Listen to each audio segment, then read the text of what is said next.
sometimes the funniest thing to say is mean. You know what I mean? It's a tough position to be in. So I say a lot of mean things. But you guys gotta remember, I'm not saying it to be mean. I'm saying it because it's funny. And everything's funny till it happens to you.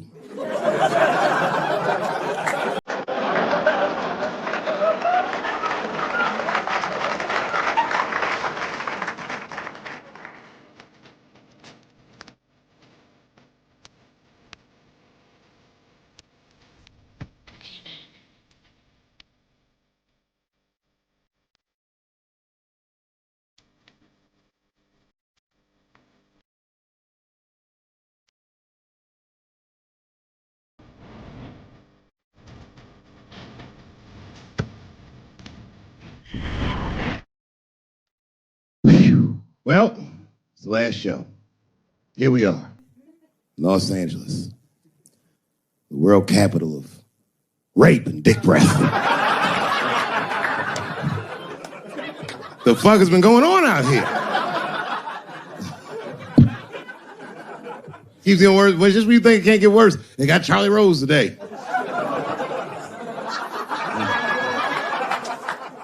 It's gonna be a quiet morning on the news tomorrow. Charlie Rose, who's next, Captain Kangaroo? Everybody is raping like hotcakes. I, for one, am starting to get worried. You know, I've been in show business 30 years. I had no idea how much danger I was in. It's really some scary shit. I gotta tell you, Harvey Weinstein's probably the first person that I ever looked at a photograph of and was like, yeah, he rapes. Not sure this motherfucker has a choice. Not a handsome man. Not a lot of meat and extra skin on his face. Yeah, he's ugly. You know the sad part is, he's done so well in life, he probably doesn't know he's ugly. You know, when you're good looking, everybody will tell you, oh, you look wonderful, you're so great looking. But when you're ugly, you gotta figure that shit out for yourself. It's a lot of putting clues together through the years. Why am I not getting in the club? I got all the right shit on.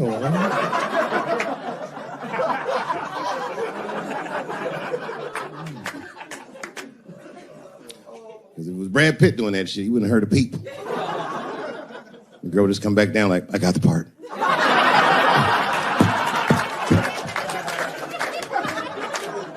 Yuck. Yet, it is important that I acknowledge, ladies, you are absolutely right. There you go.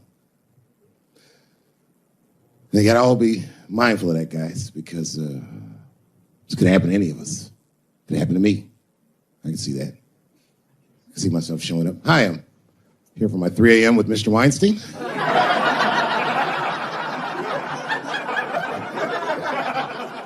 Hey, Harvey, I got your text. I'm here to talk about the script. Seems like it's gonna be hard to read in candlelight, but I guess I could try.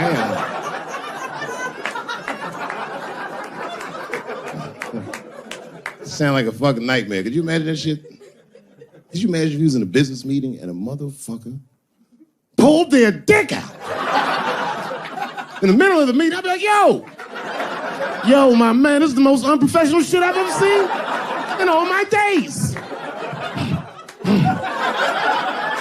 Just let me finish, Dave Chappelle. I'll put you in all 3 Lord of the Rings.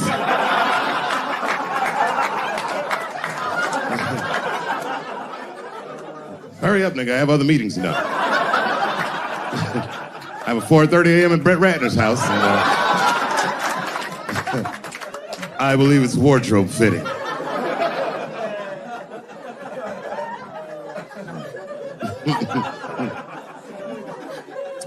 Wow. I mean, it is really bad out here, isn't it? Kevin Spacey's out here grabbing men by the pussy. I didn't even know that was possible. Jesus Christ. You got the guy from Star Trek, The Next Generation. That's That's what we got. Last time, it sounded like he was more than that, but that's who set it off. He's 14 years old, and Kevin Spacey accosted him at a party, which I gotta say, by the way, for the record. Been to a lot of parties in my day. Never been to a good one that had 14-year-old boys in it. Not even when I was 13, you know what I mean? Who wants to kick it with a bunch of hubba bubba chewing niggas like, having a good time, nigga? Yuck. Ironically, the kid grew up to be gay anyway, which means Kevin Spacey can sniff that shit out like a truffle pig. Yeah, he's one of me. And not the victim blame, but it seems like the kind of situation that a gay 14-year-old would get himself into. I know I didn't say that right, but it's true, nigga. Like, you know why I say that, though? Because I went to an arts high school, and like, all them niggas was gay, man. Like, in high school, all them dudes was gay. And them gay dudes was way more mature than the rest of us, and we didn't know why. We just knew they was mature. You ever see a gay dude at lunch? Perfect posture, niggas sitting there. Eating responsible. And then they take that thermos out. He'd be like, what the fuck is that? Is this nigga drinking wine with lunch?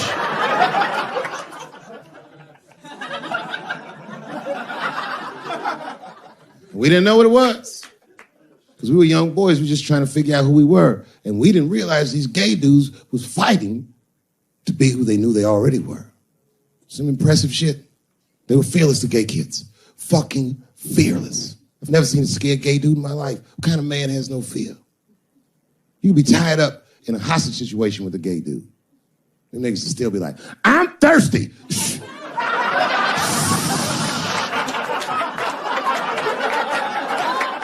I'm thirsty, David. I need something to drink.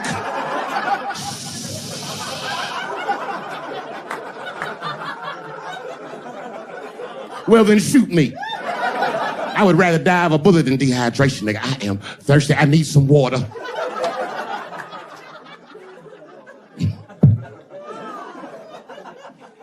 All jokes aside, Kevin Spacey shouldn't have done that shit to that kid. He's 14 years old and was forced to carry a grown man's secret for 30 years. Jesus Christ, he must have been busting at the seams with that one. The saddest part is, if he were able to carry that secret for 6 more months, I would get to know how House of Cards ends.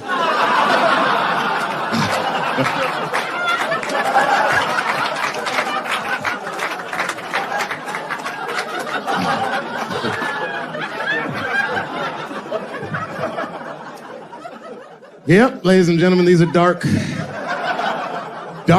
times. New York Times said that Louis C.K. jizzed on his own stomach. You know, I've busted a lot of nuts in my day. None of them were newsworthy. Shit was really gross, because they didn't just say it like I said it. They didn't just say jizz on the stomach. They said it in that fucking Pulitzer Prize-winning style that the New York Times has. It was very descriptive, like, you know what I mean? Louis C.K.'s semen shot out like a volcano of misogyny, slowly drizzling down like lava, covering his freckled penis as it slowly dripped to a fiery crown of red hair. Jesus Christ, I'm trying to eat some huevos rancheros and these niggas is...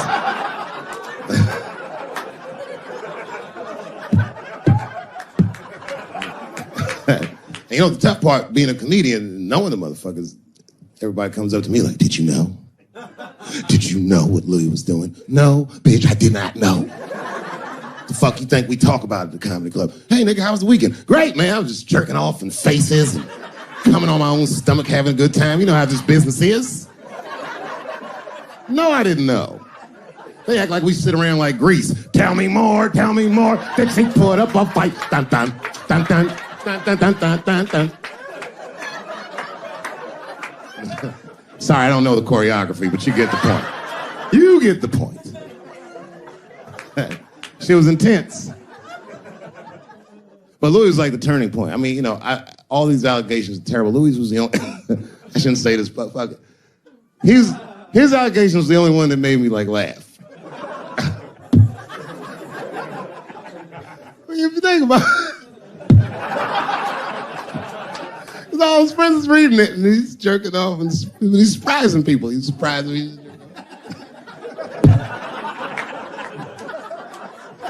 I just picture all the comics in comedy just reading it like, what?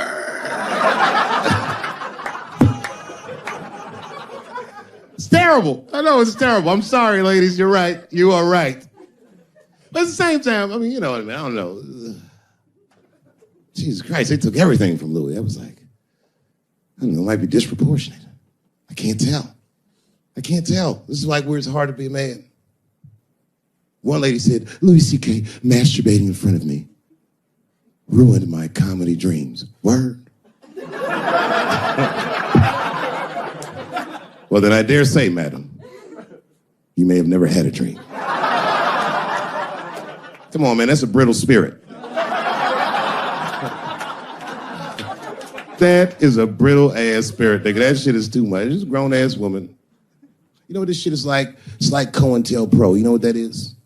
It's a program that the FBI had under J. Edgar Hoover. In this program, one of the many things they did was they would track the sexual habits of anyone they considered an enemy of the state. It was a lit button. That's why they got all these fucking sex tapes with Martin Luther King fucking bitches. But lucky for us, he actually had a dream. You think if Louis C.K. jerked off in front of Dr. King, he'd be like, I can't continue this movement. I'm sorry, but the freedom of black people must be stopped. I didn't know this nigga was gonna pull his dick out and jerk off like this. I just thought we were gonna get a couple of drinks and chill. Show business is just harder than that. Them women sounded like, I hate to say it, they sound weak. I know it sounds fucked up, I'm not supposed to say that, but one of these ladies was like, Louis C.K. was masturbating while I was on the phone with him. Bitch, you don't know how to hang up a phone?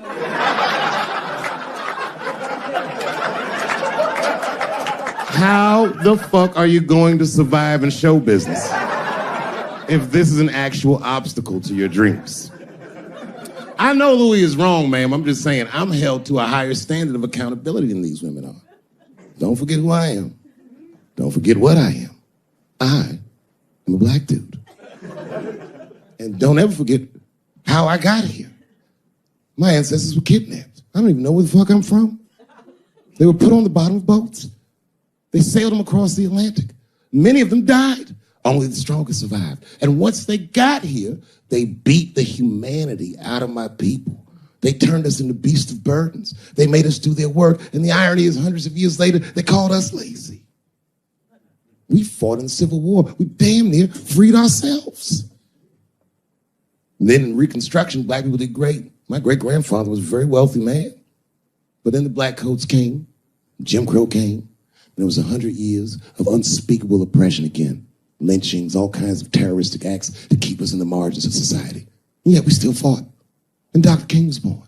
And then things got better. 20 years after Dr. King was assassinated, Michael Jackson was moonwalking on television. Something, something, something. Barack Obama.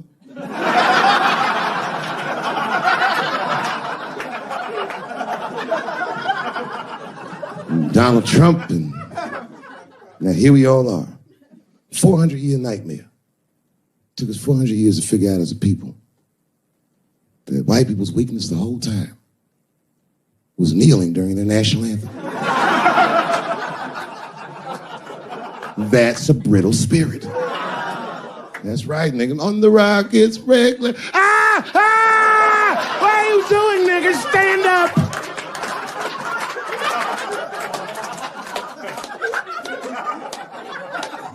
The Vice President of the United States got involved. Mike Pence got involved. He went to the game himself. These niggers will have to stand when they sing that. And all them football players looked up in the stands and saw Mike Pence. Is that Mike Pence? Come on, y'all. Wu-Tang. Wow! Oh! Foiled. Brittle spirit. I could kill every white person in America at one time. You know how I'd do it? I would just wait for the Super Bowl. And right when they sang the national anthem, I'd have O.J. Simpson walk to the 50-yard line with them bad knees. Is that O.J. Simpson on the field? What the hell's he doing here? Oh, I know what he's gonna do. Stop him!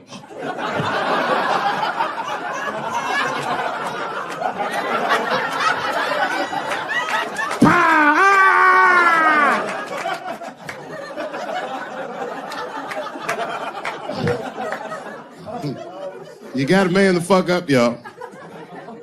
I don't mean to be disrespectful, because man, I know you're upset what I said, but you know, I know you're right. But come on, baby, it's me. I was right once. Remember that? Does anybody remember when I was like missing from show business for 12 years? Remember when I had like this really popular show and I quit? I remember I walked away from $50 million. A lot harder than walking away from Louis' freckled dick.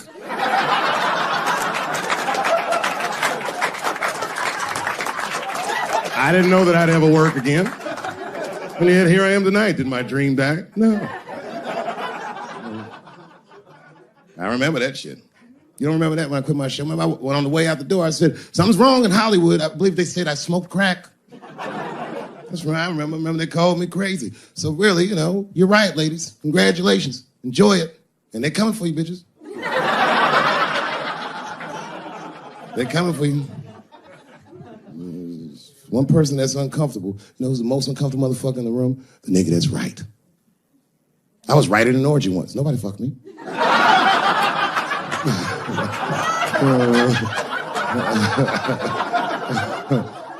was just walking around like Tom Cruise at the movies, just looking.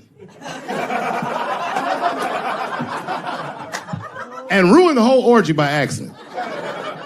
It's easier to ruin an orgy than you think.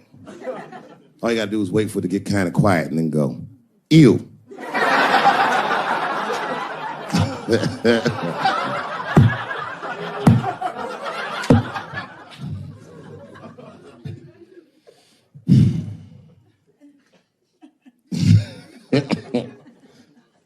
I know I feel bad. But I just feel like this is all happening for a reason. And ladies, I want you to win this fight. 10 years ago, I might have been scared, but, you know, I got a daughter now, so if you win, she wins. So I'm rooting for you. And I agree with you. At least ideologically, I do. I don't know if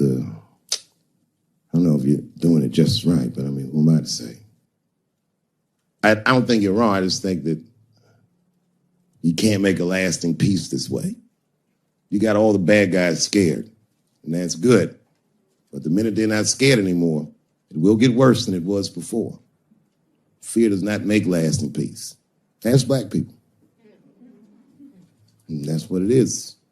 What this city really needs, without irony, I'll say this, the cure for LA is in South Africa. You motherfuckers need truth and reconciliation with one another. Because the end of apartheid should have been a fucking bloodbath by any metric in human history, and it wasn't. And the only reason it wasn't is because Desmond Tutu and Mandela and all these guys figured out that if a system is corrupt, then the people who adhere to the system and are incentivized by that system are not criminals. They are victims. And that the system itself must be tried. But because of how systems work is so compartmentalized as far as information, the only way we can figure out what the system is if everybody says what they did. Tell them how you participated. Because men want to help, they're just scared. Because Ben Affleck tried to help. Hey, what happened to these ladies is disgusting. Oh, nigga, you grabbed a titty in 95. All right, fellas, I'm out. Fuck that, I ain't helping. I just want to help. I want to be a good guy. Like, I can't even say the word Me Too anymore. The nigga tonight was like, Dave, I'm going to the comedy club. I was like, I am also going to the comedy club.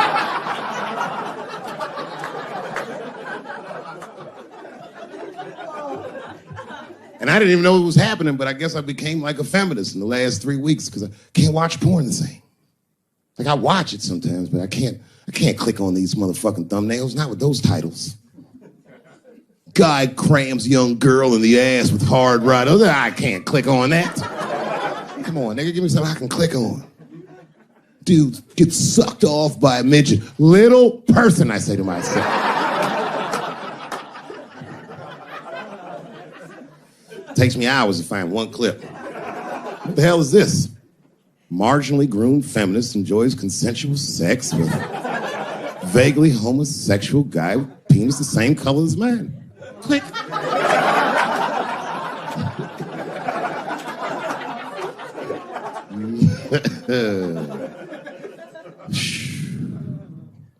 You notice a lot of black dudes haven't been getting me too. I don't want to jinx myself. You know why though? Obviously black women go through the same thing, right? The reason is because black women from slavery won't tell on us. Because they know that no matter how bad we black dudes are, white dudes are very mean. They're scared to see us get punished. My wife is Asian. She'd tell on me in a goddamn second.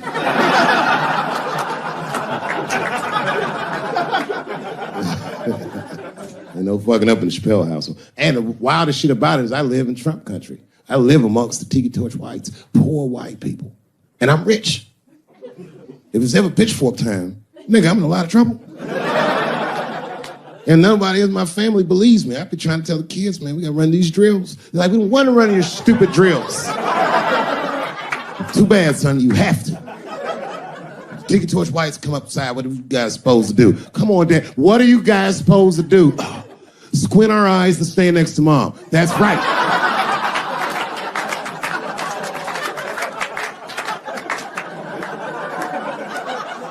And what are you gonna bring me? Your gun and your groundskeeper uniform. That's right. I'll go outside and see what they want.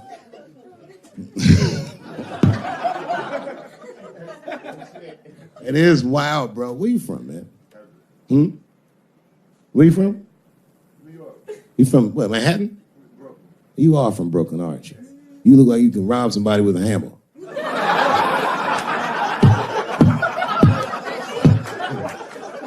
Brooklyn niggas rob you with shit they find around the house. I just got stabbed with a toothbrush. This nigga must be from Brooklyn. I'm fucking around. Yeah, man. Well, you ladies are right.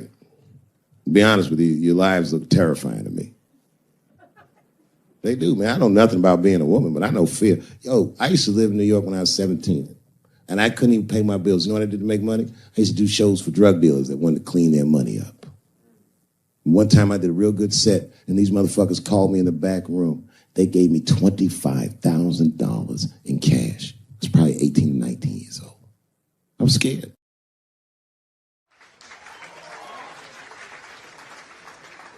All right, here's the story. I started doing stand-up comedy when I was 14. I'll never forget the first time I was on stage. The guy that introduced me was a guy named J.T. Newton. I'm 47. I can close my eyes and remember the introduction like it was yesterday. It went like this. Ladies and gentlemen, this next young man coming to the stage is starting his comedy career tonight. Who knows? We may be witnessing the birth of a star. Please welcome Dave Chappelle.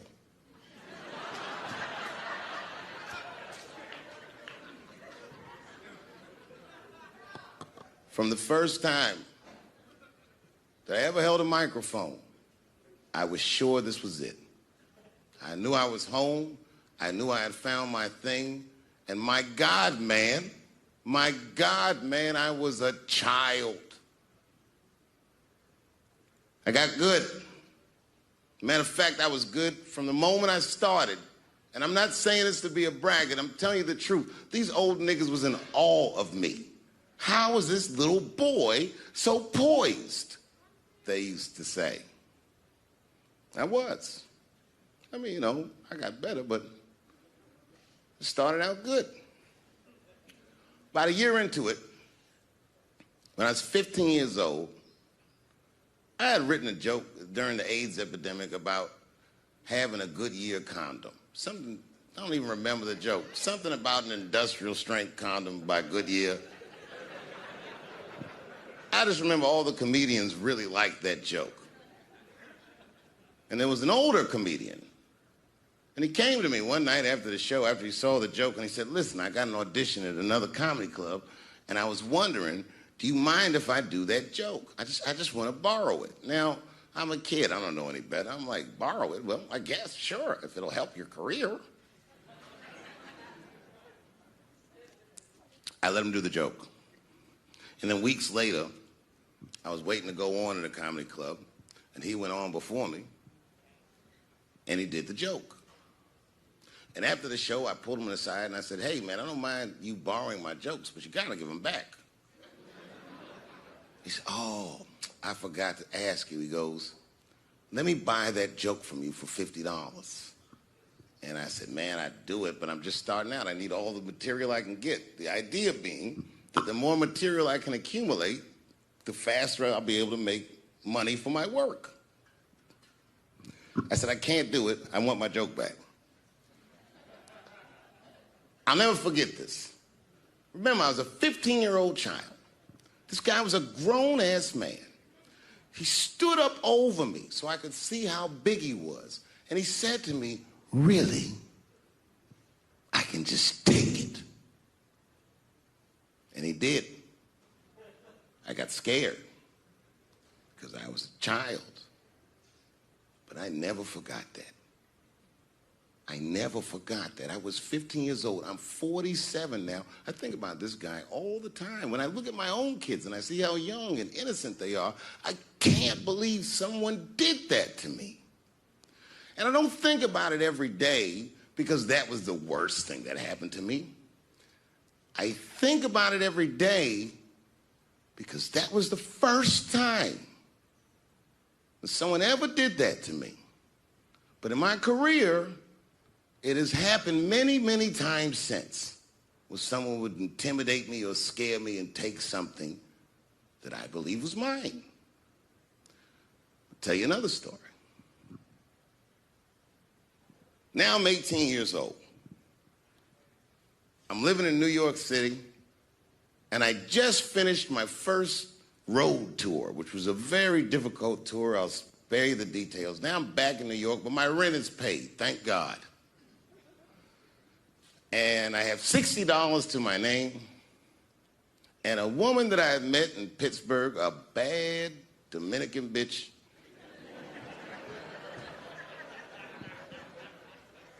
was coming to New York. She was going to spend the weekend with me. I couldn't wait for her to get there. She was coming that evening. But remember, I only had $60 for a whole weekend to entertain a bad bitch. Now I'm walking through Greenwich Village, and I see something I've never seen before. 3-card Monte. You know what that is? Yeah, the guy had the whole thing. The table was set up, and he had the 3 cards, and the crowd was hooting and hollering, and he was like, find the red card, find the red card, and people were playing. Sometimes they win, sometimes they lose, but it was really exciting, and I'm standing there watching it, and I noticed while I'm watching them play this game that the red card, the one you're trying to find, had just a little bend on the corner. And I'm watching it, and I'm like, yo, this guy doesn't seem to know that red card is bent. I'm going to beat this motherfucker. And I walked up to the table, and I said, let me play a hand. And I put my last $60 on that table, and he starts to shuffle and find the red card, find the red card. And I kept watching that bent card go around the table, make sure I kept my eyes on that bent card. And when he stopped shuffling, and he said, find the red card, I pointed to it with confidence. Here it is right here. And he flipped it over, and it was black. And he took my money. I couldn't fucking believe that. How did this nigga do that? Was that magic or sorcery? I was confused. So you know what I did? I sat there, and I watched him for a real long time play the game. And I realized that all those people who was doing all that hooting and hollering and betting, my God, they were his friends. They were in on the whole thing. I felt so wronged. I felt so stupid. And then the next sucker came up to the table and was about to put his money down. And I said, fuck that, man. Don't put your money there. All these niggas is in on it. It's a trick. And when I said that, the guy that was dealing, and this motherfucker was huge, snatched me up by my collar, feel how strong he was when he grabbed me. I was a skinny little guy. And he was gonna maul me. The only reason he didn't, I'm sure, is because he saw the fear in my face. And that fear, he looked at me. I saw his eyes go from hard to soft. He softened. Then he looked at me like the way a father would look at a child. And he said to me, young man, don't ever come between a man and his meal. I never forgot that either. Most niggas would have to run the streets for years to learn a lesson that profound. It took me 2 seconds. Never get between somebody and their paper. Taking a man's livelihood away from him is akin to killing him. Do you know why Prince, the famous rock star that was a friend of mine, do you know why he called himself the artist when he came back? He calls himself the artist because that's what they call us in our contracts. Oh, these contracts are crazy. You should hear the terminology they say in these contracts. To use your name and likeness in perpetuity throughout the universe. Who the fuck could possibly know what that means? Nobody does. It's so complicated, in fact, that when you're a kid like me, you have to hire somebody to tell you what that means. And you sit down at a table and you do the contract game. And that's how I got with Comedy Central. I signed a contract. But I signed the contract the way that a 28-year-old expectant father that was broke signs a contract. I was desperate. I needed a way out. And it wasn't good money and it wasn't good circumstances. But what else am I going to do, I said. And all these white people sitting at that table told me, trust us, Dave, it's a good contract. And I looked around the table and they all seemed to agree it was a good contract. But what if it was like that game of three-card Monte? What if they were all friends and I didn't know it? And the bag of money was Iceberg's money in the first place. What was I talking about? What was I trying to tell you? Last week, 2 weeks ago, whenever it was, I call Lauren Michaels and I tell him, okay, I'll do it. I'll do Saturday Night Live on election night. And the day I made that phone call, the day I committed to it, it gets announced that Netflix is streaming Chappelle's show. Not just Netflix, HBO Max is streaming it too. Let me tell you another story about HBO. No, hear me out. Did you know, before Chappelle's show was at Comedy Central, I pitched that show to HBO. I told them what I wanted to do. Now, these are executives. All they have to do is say, yeah, we'll take it, or no, thank you, we won't. But they didn't say either of those things. They went too far. They said, literally, what do we need you for? That's what they told me, as they kicked me out of the office. What do we need you for? And here we are, all these years later, and they're streaming the very show that I was pitching to them. So I'm asking them, what do you need me for?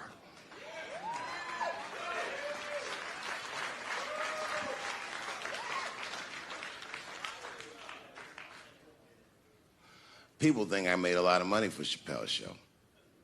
When I left that show, I never got paid. They didn't have to pay me because I signed the contract. But is that right? I found out that these people were streaming my work and they never had to ask me or they never had to tell me. Perfectly legal because I signed the contract. But is that right? I didn't think so either. That's why I like working for Netflix. I like working for Netflix because when all those bad things happened to me, that company didn't even exist.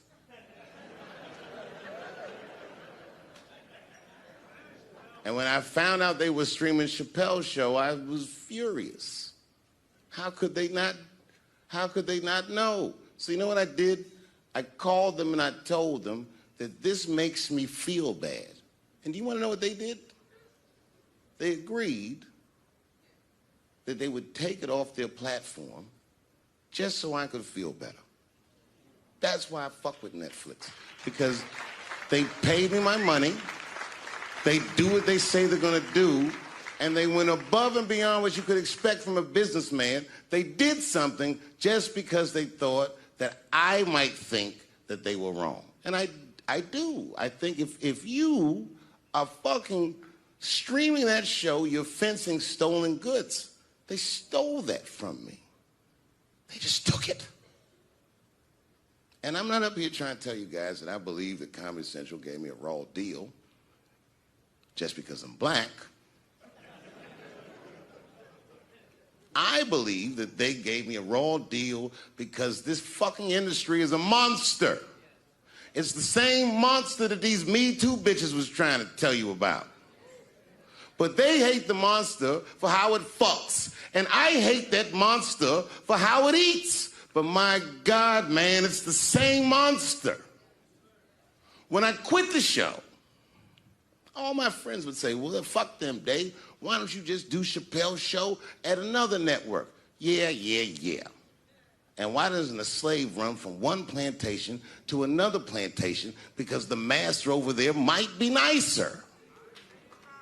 My God, man, I was trapped. You know what? Tell you the truth. I've even thought about coming back and doing another Chappelle show.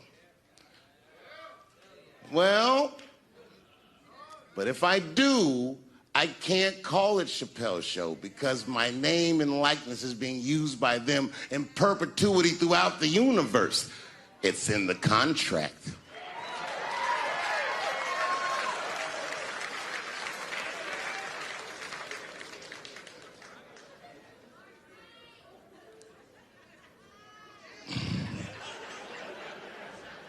You're not supposed to do this in my business.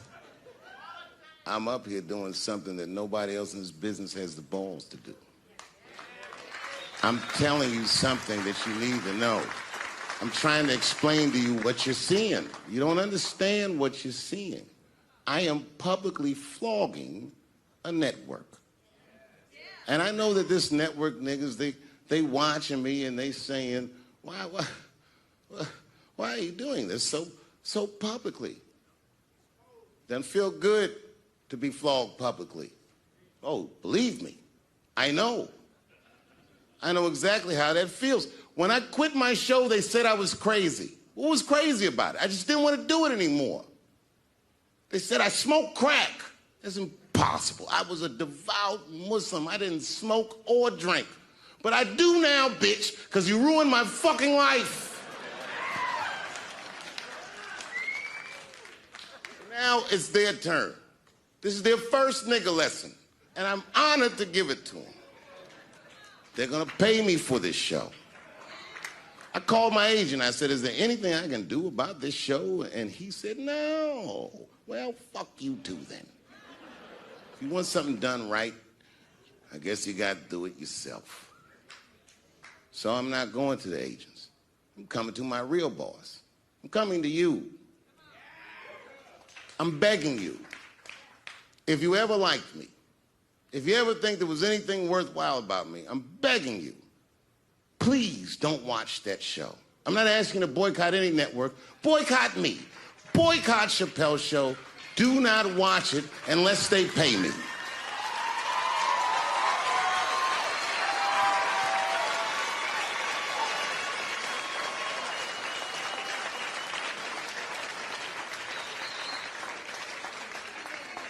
If you're a shareholder at Viacom, then I'm talking to you.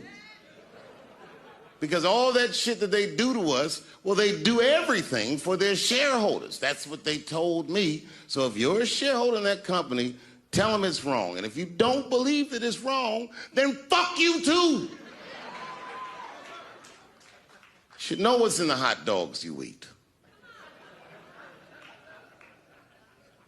Now, there's probably a bunch of people at Comedy Central and Viacom and all these places that have no idea what I'm talking about. They've all either quit or been fired.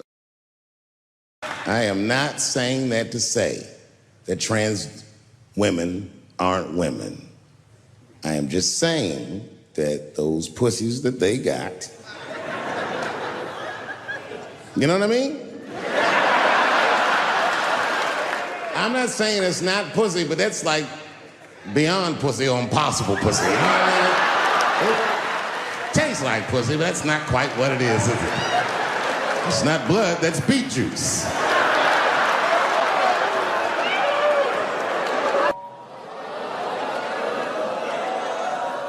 What is this, high school? This nigga probably got a babysitter or something. Go and answer your phone, nigga. Just get that shit out of here. I'm in the middle of something important. Wouldn't it be funny if we made fun of him? He's like, and he went outside like, hello? Mama's dead. Oh, no! Mama's dead.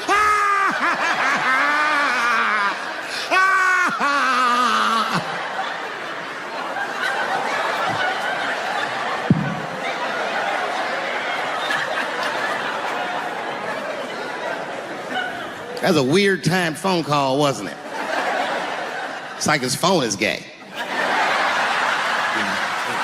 But I can't say the word faggot. And she said, because, David, you are not gay. I said, well, Renee, I'm not a nigger either.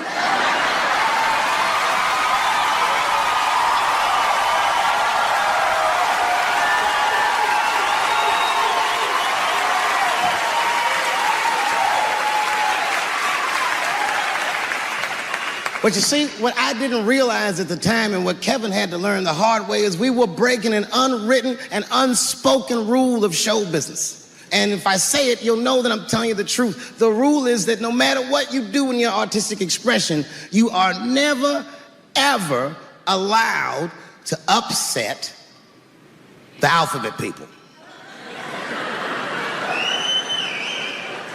You know who I mean. Those people that took 20% of the alphabet for themselves. I'd say the letters, but I don't want to conjure their anger.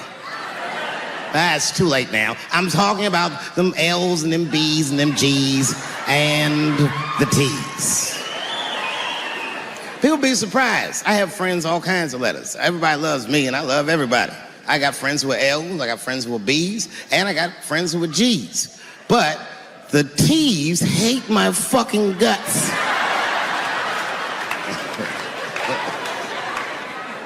And I don't blame them. It's not their fault, it's mine. I can't stop telling jokes about these things. I don't want to write these jokes, but I just can't stop.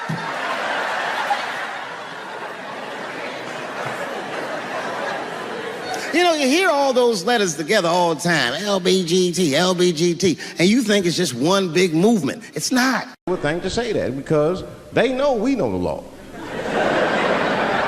Every black dude in this room is a qualified paralegal and shit. He knows the law. I mean, if one of us even start to do something wrong, an old black man will pop out of nowhere. Nigga, don't do that. That's 5 to 10. Watch out. Well, we know the laws and the penalties. Guy Chip didn't even know he couldn't race. I'm not saying I don't like police. I'm not saying that. I'm saying I'm just scared of them. Nothing wrong with that. Sometimes we want to call them too. Somebody broke into my house once. It's a good time to call them, but I don't. The house is too nice. It ain't a real nice house, but they never believe I lived it. They'd be, oh, he's still here. Oh my God.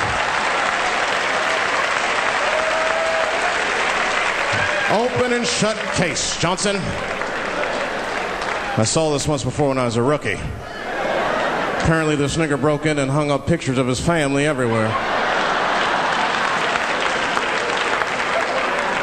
Well, let's sprinkle some crack on him and get out of here. Motherfuckers are just taking it too far. I don't know why or how everybody got this goddamn sensitive. You know who hates me the most? The transgender community. Yo, yeah, these motherfuckers. I mean, I didn't realize how bad it was. These motherfuckers, I was really mad about that last Netflix special.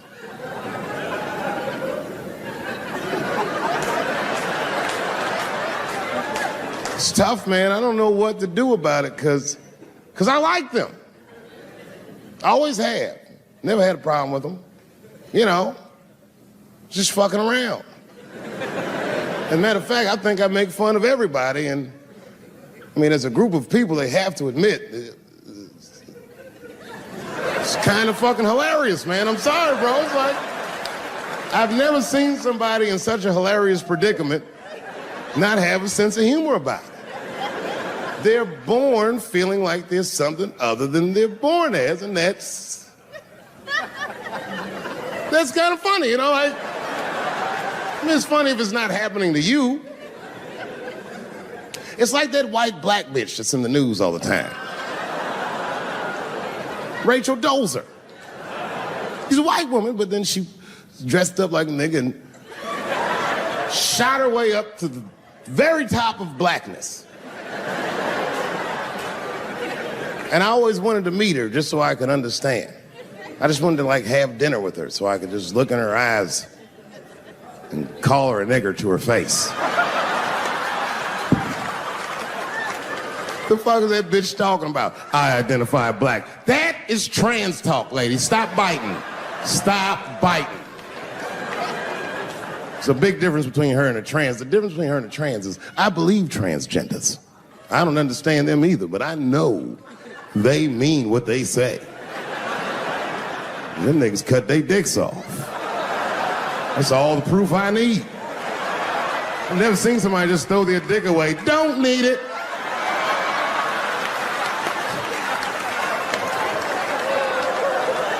I don't understand, but I believe you and I support your decision, motherfucker.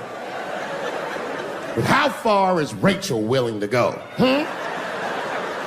What is Rachel willing to do so that we blacks can believe that she believes she's actually one of us? Bitch, are you willing to put a lien on your house?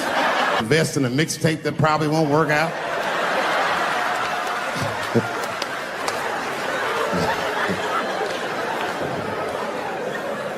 She didn't even change her name.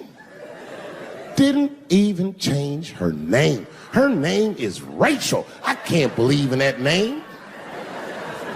If you want my support, you're gonna have to change your name to the blackest shit I've ever heard. Bitch, you're gonna have to change your name to Draymond Green. I don't know a blacker name than that. That shit is black on paper. If you type Draymond Green into Airbnb, that shit will log off automatically.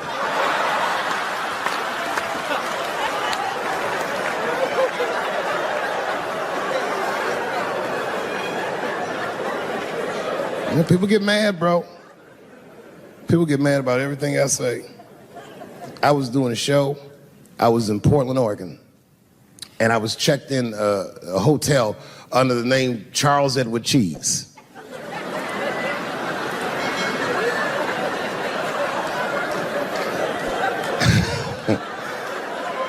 I came back and there was a note. It was like a letter on my desk. It was addressed to Mr. Cheese. So obviously I'm going to assume that whoever wrote this letter must be an intimate friend of mine. This is not some kind of name that a person would just guess. But then I open the letter and it turns out I don't know this person at all. It's a fan letter. You know, I'm not even used to the idea that I have fans, but I'm grateful for it. And even though I'm grateful for fans, I don't read those letters. It'd be nice if I did, but realistically, it's like, what am I, Santa Claus, nigga? I don't have time for this. Like, got shit I want to do. I'm trying to chill. Read all these dreams and wishes from strangers, but I read it. I'd already opened it. So I just read the whole letter. And you know what, man? Whoever wrote this letter truly loves me. I mean, they were really fucking nice in the letter. And then they described to me what it was like to come to the show, how excited they were, how much fun they were having. And then they said that when I got to my jokes about transgenders, that they were, quote, devastated. Because it turns out that whoever wrote the letter was transgender. Now, I'm gonna be real for a second. You gotta understand, I never feel bad about anything I say up here.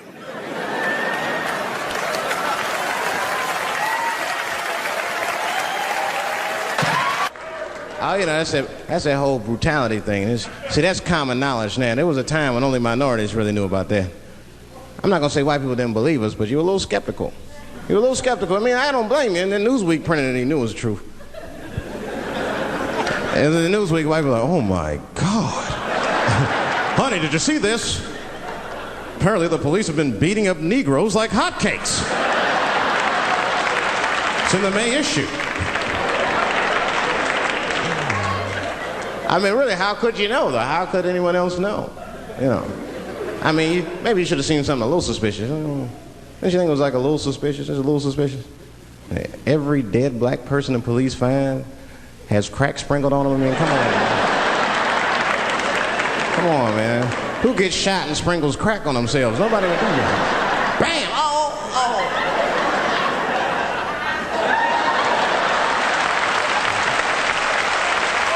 I don't want to leave no mysteries.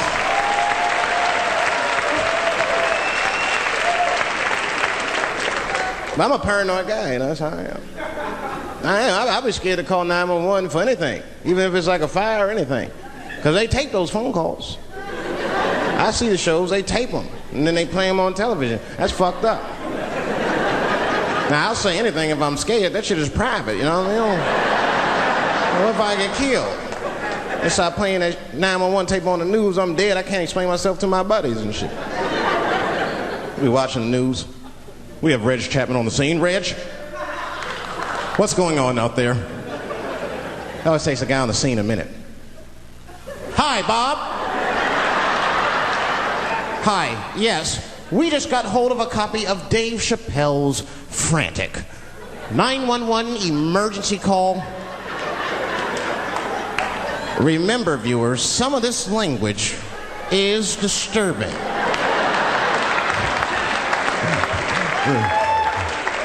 Hello, emergency. Help! Help, motherfucker, they're coming to get me! Just calm down, sir. Where are you? Oh, I shit on myself. I can't stop crying. They play that shit 30, 40 times a day. All my buddies will be at my funeral looking at me. You know Dave shit on himself right before I saw it on the news. Died crying like a bitch.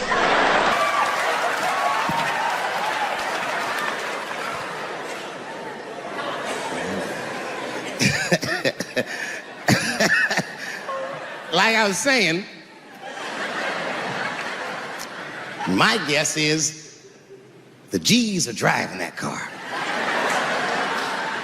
That makes sense to me, because there's white men in the G's. And these people are trying to get around discrimination and oppression. And you know how white dudes are. We know these roads. In fact, we built these roads.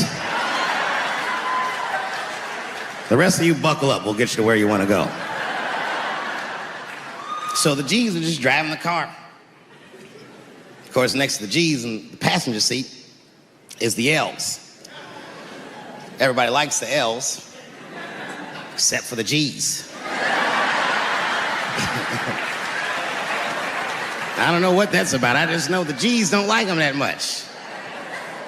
And the G's always say like little subliminal digs on them. It's unnecessary shit. It's not mean, but you know what I mean? They just be like, I wouldn't wear that. The only thing that breaks the tension between the L's and the G's are the B's in the back seat. That's right, there you go. Everybody scream out when you hear your letter.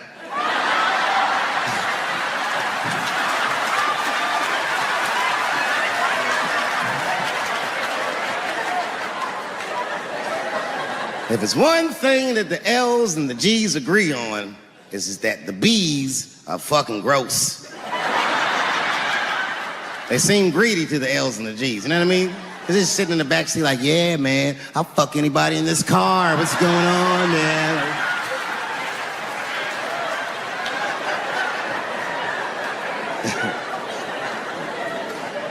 And sitting next to the B's, all the way in the backseat by themselves, looking out the window. That's the T's. Everybody in the car respects the T's, but everyone also resents the T's. It's not the T's' fault, but everyone in the car just feels like the T's are making the trip take longer.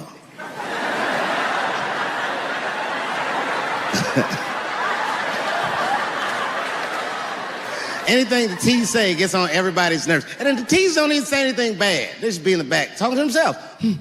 I'm hot. Shut up. Shut the fuck up, okay?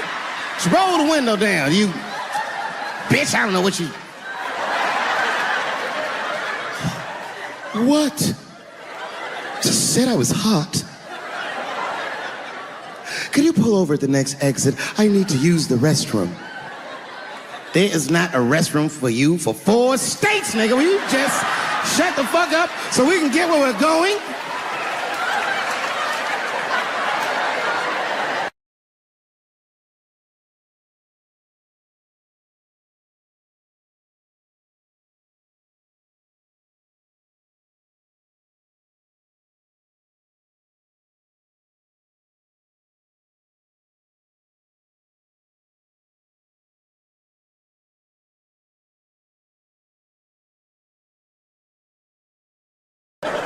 Tough time for the blacks.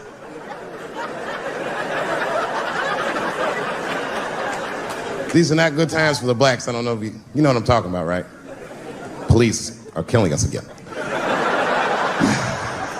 It's a very unfortunate set of circumstances because we were doing very well. You know, America has a racial hot seat. I think we can all agree that that's the truth. And we can also agree that that hot seat is traditionally occupied by African Americans in general, African American men in particular. Although I can see that in recent years, that seat has been occupied by Mexicans, and I dare say Arabs. And we, the black Americans, would like to thank you both for your sacrifice and your struggle. We needed a break. We needed a goddamn break. We all go through something, but at least I can leave my backpack someplace. If you Arab and forget the backpack, you got about 20 minutes before they send that robot to blow your shit up. Fuhad. Now ISIS is #1 on the terrorist charts. And ISIS is fucking scary. Because if ISIS catches you, they're going to cut your head off. That's what they do. I've seen them do it on YouTube. It was fucking awful. He looked right in the camera and say, Obama, I am back. I saw that shit. I said, oh my God. Don't like.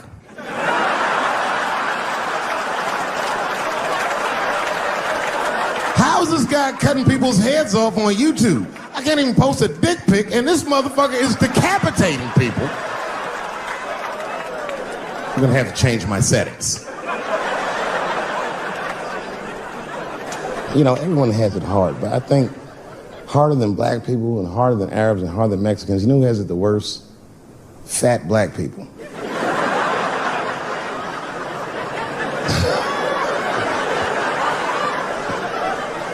It's hard for white people to understand, but that's what I'm saying is very true. Fat black people have a really rough road, because all manner of things kill white people, but you know what kills more black people than anything, more than police and terrorism? Salt, nigga, regular. Here, white people are getting Ebola cures and shit, and meanwhile, I'm dying from fucking the flavoring.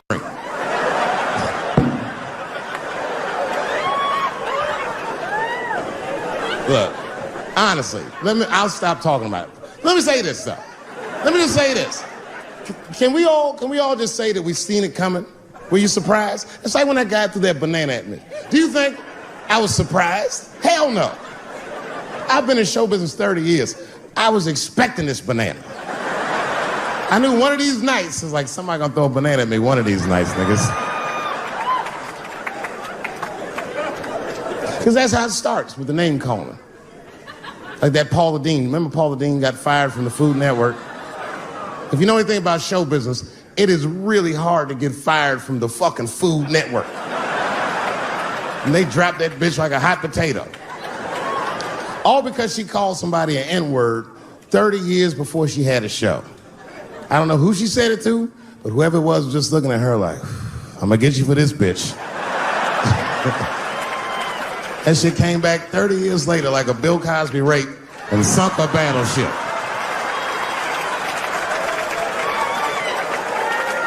And every black person was mad, but we weren't like that mad. I was just like, well, how's this bitch gonna call me a nigga when she taught me how to fry chicken? That's not fair.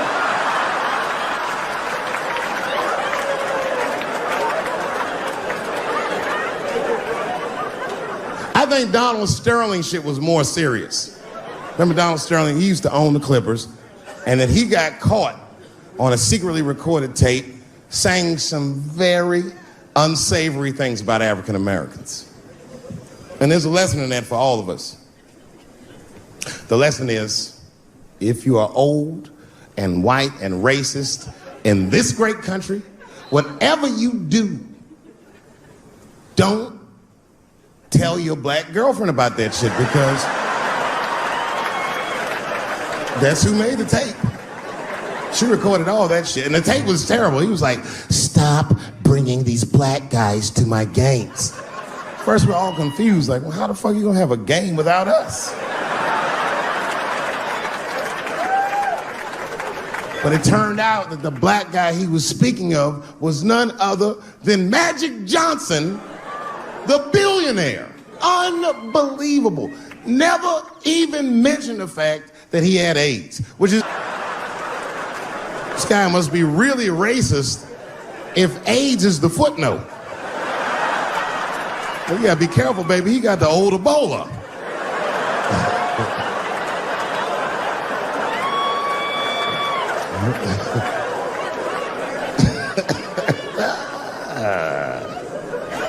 You can say what you want about that girl, but I'm gonna tell you right now, she is a goddamned hero.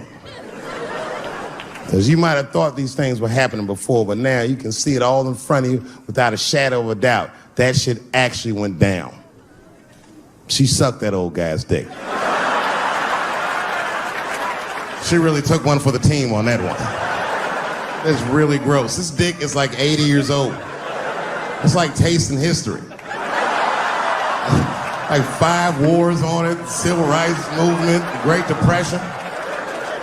This guy's been fucking from 40 years before Bill Cosby's first rape. This is a very old man. A very old penis. But all that shit is still, it's just name calling. Name calling does not break the modern black man. That's not gonna do the trick. I don't give a fuck about that. Like if I went to Kentucky Fried Chicken, Ku Klux Klan, hood on top of their head, what do you think I'm gonna do in this day and age? Run out Kentucky Fried Chicken? Not if I'm hungry. I'll go straight to the front. Hey man, let me get a 2-piece. I don't give a fuck what he says. You want a biscuit with that, nigger? I thought it came with a biscuit. What's all this attitude? I want a 2-piece. Chop, chop. You know what it is. But I'm not going to be mad. Why would I be mad? He's the one that's got to work at Kentucky Fried Chicken, not me.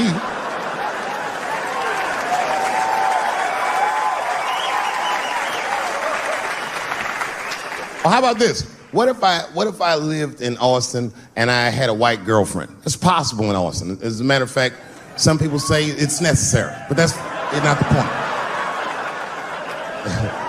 And me and my white girlfriend at home one night and we're just doing what lovers do. Maybe she's butt naked and she's down on one knee, giving me a hand job. I love a good hand job. And she's really jerking me off. You know, getting her obliques nice and tight. I got a huge dick, so she's like,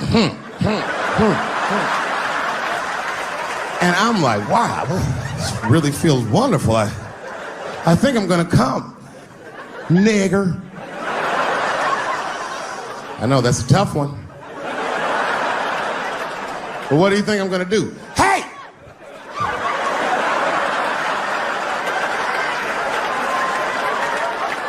That's no time for integrity, ladies and gentlemen. I'm busting that nut in her face. I'll sort through the ethics later. But I'm what they call a man of his word. If I say I'm coming, oh, I'm coming. I don't give a fuck what happens. God forbid somebody could shoot me. If I say I'm coming, it's still like, oh.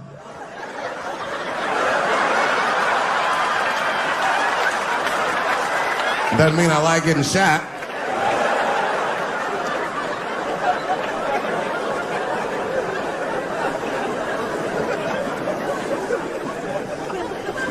Boy. Yeah, tough time for the blacks. I'm not gonna say nothing about the police. I'll leave that for Chris Rock. It's too fucking much. I got a lot of things to talk about tonight. First of all, I've stopped smoking weed. With black people, you didn't let me finish, motherfuckers. God damn. I'm sorry, black people, to break the news so publicly, but I can't smoke with you anymore. Every time I smoke weed with my black friends, all you talk about is your trials and tribulations. I'm sick of that shit. I got my own problems. Nigga, that's a waste of weed. I'm smoking weed to run away from my problems, not take on yours. From now on, I smoke weed exclusively with white people. Calm down, motherfuckers. You win by default.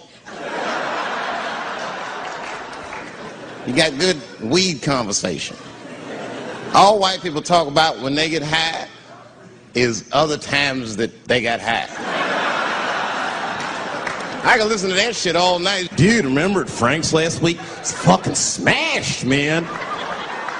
And catalogs everything they drink. 2 shots of Jaeger, tequila, 4 bong hits, man, beer, cheeseburger. That shit is great. Only bad part is you cannot pass out around white people. Every time white dudes pass out around each other, they always do some borderline gay shit when the guy's asleep. Frank fell asleep, so he like stuck a carrot in his ass and put shaving cream on his balls. Like, why, motherfucker? Why would you do that to a friend of yours? He trusted you enough to sleep around you. You gonna put a carrot in his ass? Is that nice? I tell you right now, if I put a carrot in a black dude's ass, a nigga will kill you when he wakes up for some shit like that. That is an automatic death sentence on the street. It's a rap for you. I'm gonna kill that motherfucker. I thought y'all was friends, baby. What happened? I fell asleep at his house, right? We was drinking, and I fell asleep at his house, and while I was sleeping, right? I'm just gonna kill that motherfucker, all right? That's all you need to know. And fuck carrots. But everybody's getting along. I see that shit. I see it all around. Blacks and whites don't fight so much. You know who don't have no beef with anybody is Asian people. I see how y'all be doing. Y'all just lay in the cut. Only people Asian people beef with is other Asian people. Like if you call a Korean guy Chinese, I've done this. They will flip out. Hey!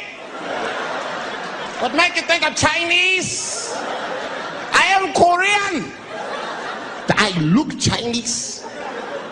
Yes, motherfucker, you do look Chinese. That's why I said it. It's an accident. Nigga, to the untrained eye, you all look Chinese to me. It's a mistake. I'm not trying to offend you. Some people say all black people look alike. We don't get bent out of shape. We normally just call those people police. Okay? Just learn to live with it. That's all I can tell you. Everybody's afraid of police now. I'm scared to death of these police. I am, nigga. I got a police scanner. First money I got, this is the first shit I went out, bought me a police scanner. I just listen to these motherfuckers before I go out, just to make sure everything's cool. You hear shit on it. Calling all cars, be on the lookout for a black male between 4'7" and 6'8". Staying in the crib tonight, fuck that. Gotta work on that alibi for a minute. Every black person needs an alibi. I do them impromptu joints. If I'm by myself and need an alibi, I'll just open up the windows in the apartment, turn all the lights on, start beating off right in the window. Look at me. Hey, everybody, look, it's me, Dave Chappelle. I'm crazy. I'm jerking off. Note the time, motherfuckers. It's 2:35. Look at me. I'm jerking off in the window. 2:35. Comedian Dave Chappelle is June 10th. Note the time.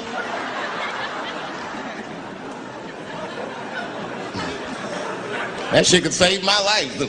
Officer David Chappelle couldn't have done that. I saw him in his window masturbating from 2:35 to 2:37. I'm certain of it. He was standing on a clock and holding a calendar and today's paper. Fuck, I need an alibi. I can't be no celebrity. This shit is just the worst. I'm seeing it. I see why stars are crazy, man. These motherfuckers. I went to Disney World with my kids, which is a big deal for me. I don't get to see my kids so much. I do Chappelle show 20 hours a day. Sleep for like half an hour, raise my kids for 10, 20 minutes, and I go back to work. Now, this particular day, I got to hook up with the kids. We went to Disney World. Everybody at the park. Fucking everybody. Hey! I'm Rick James, bitch! Hey, I'm Rick James, bitch! It's like, hey, man, hey. You mind not calling me a bitch in front of my kids? Time out, motherfucker. We take a day off. Even Mickey Mouse did it. I said, this is the most unprofessional shit I have ever seen in my life. Rick James, bitch. Oh, I was fed up. I caught that motherfucker with an uppercut. Pop! Knocked his head clean off. Everybody was screaming. Oh my God, oh my God. Mickey Mouse is Mexican.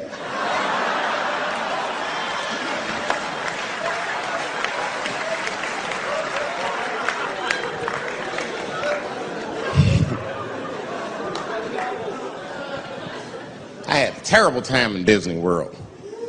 Disney World is like a whole nother country anyway. They got their own currency. That shit is ridiculous. As soon as I check in the hotels, welcome to Disney World, Mr. Chappelle. Can we interest you in some Disney dollars? Nah, man, I'm cool. You can't buy weed and pussy with Disney dollars. Like, I'm on vacation. I like them greenbacks. You know what I'm saying? It's the kind of money people spend. People is very particular about that. I saw that. That was one of the main stories from the war. It was the first big thing we did was they said, now that Iraq has been liberated, we have managed to take Saddam Hussein's face off of the money. And I'm not gonna lie, when that press conference came off, I was like choked up. I was actually proud to be an American because that is a very subtle psychological nuance of oppression to have a dictator on your money. And it's thoughtful to be able to take that motherfucker off for the goodwill of another person, right? But then I thought, well, if you could do that for Iraq, what about our money, man? Our money looked like baseball cards with slave owners on. George Washington is the worst of the worst. Yes, I said it. You mythologize this motherfucker like he was the greatest dude, man. If I went back in time with a white person and we saw George Washington walking in front of our time machine, my white friend would probably be like, oh my God, Dave, look, there's George Washington. It's the father of this great nation. I'm gonna go shake his hand. I'd be on the other side like, run, nigga, George Washington. And we'd both be right. You like him because he wrote the Declaration of Independence and all that shit. We hold these truths to be self-evident. All men are created equal. Go get me a sandwich, nigger, or I'll kill you. Liberty, justice for all. Am I wrong? Am I wrong? Wait a minute, did he not own slaves? Didn't he own slaves?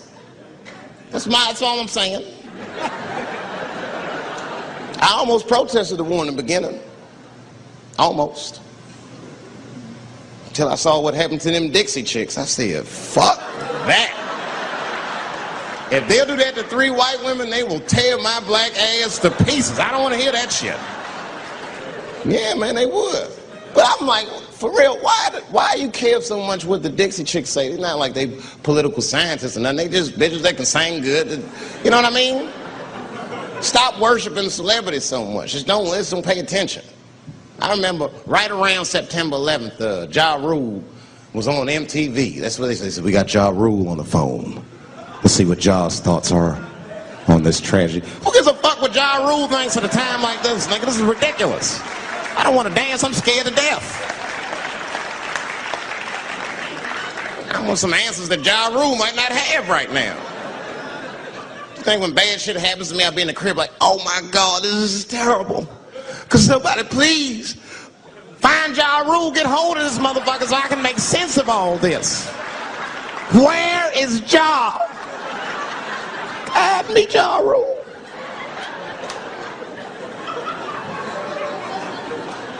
I don't even know why people listen to me.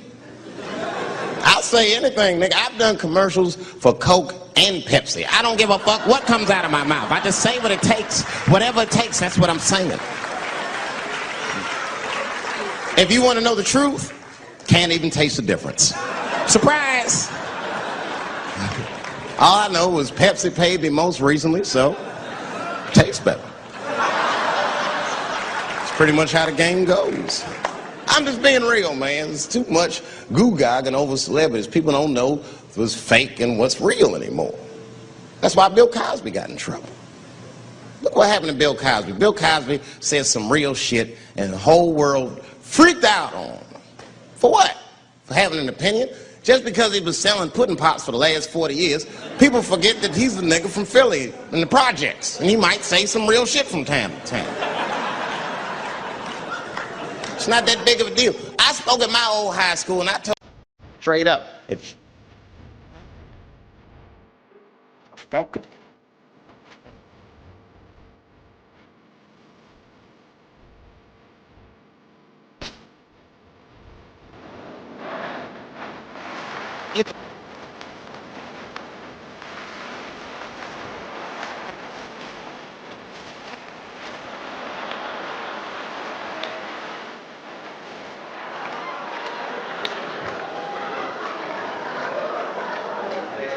I just hope they listened.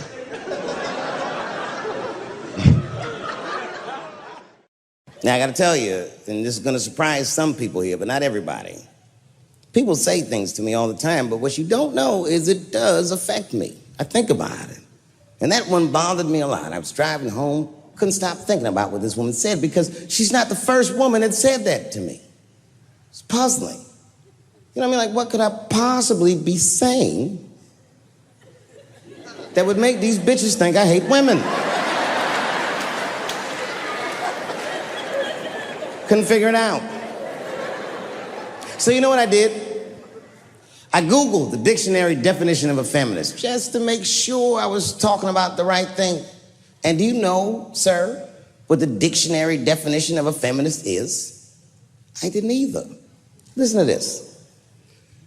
Webster's defines a feminist as a human being, not a woman, a human being that believes in equal rights for women. I was shocked that that's what that meant. Because by that definition, I would consider myself a feminist. And I didn't even know that at the time.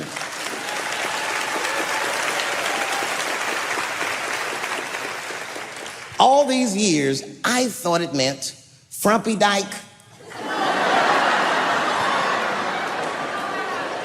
Well, that's who's always talking. To be some chick in overalls. Men are trying to rape us. Ah, not you, bitch. Me, please.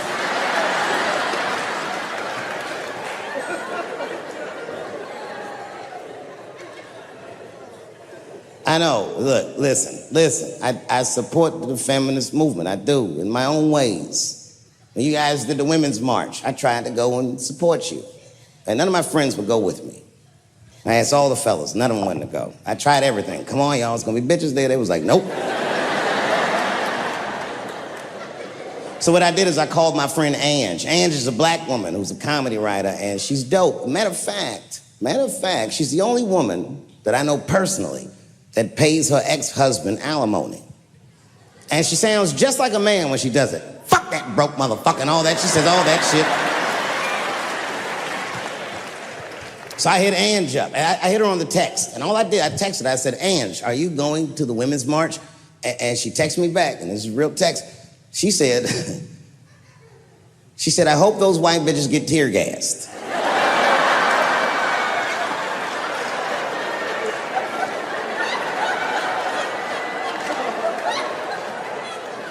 There's a problem in that feminist movement, isn't there? From its inception in America, there's always been a racial component. When Susan B. Anthony was having that meeting and Sojourner Truth's black ass showed up, read your history books. All them white women asked Sojourner Truth not to speak. They didn't want to conflate the issues of women's rights and slavery. But you know how black bitches are. Sojourner Truth went up there anyway.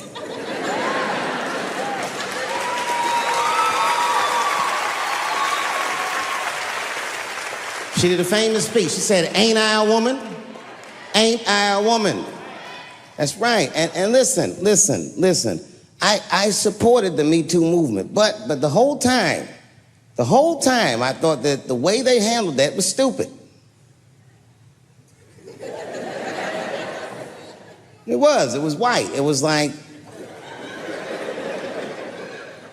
they were doing shit like going to the Golden Globes, and all of them would be like, let's all go to the Golden Globes and wear black dresses to give these men a piece of our minds. Bitch, that is not gonna work. You think Martin Luther King's gonna be like, I want everybody to keep riding the bus, but wear matching outfits? You gotta get off the bus and walk. It's real talk. Real talk, that was a silly movement. I want everybody to wear a crocheted pussy hat so they know we're serious. What the fuck was y'all doing?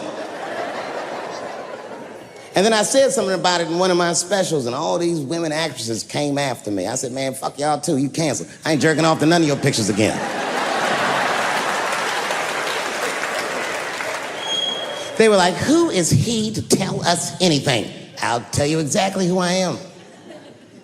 I'm the one that got off the bus and left $50 million on the bus and walked.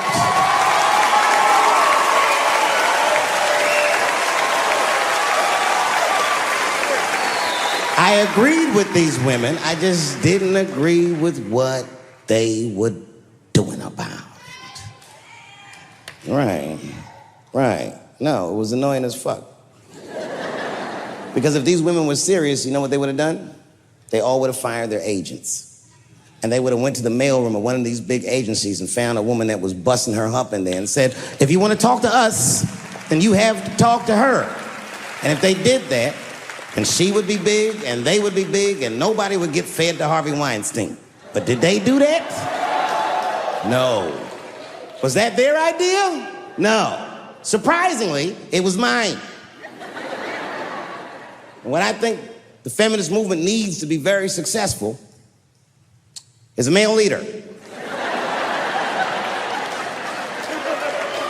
I'll do it. I will. I will lead you women to the promised land. I will make sure you get equal pay for equal work. I will make sure that nobody harasses you or fucks with you on the job. I will protect all of your interests. And all that I ask for in return is that you suck my dick. And now we're right back to square one, aren't we?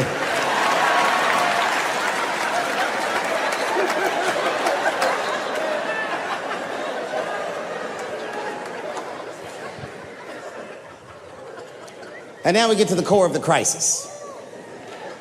What is a woman? What is that in this day and time? Is there even such thing as a woman or a man or anything? Seems to be a question nowadays.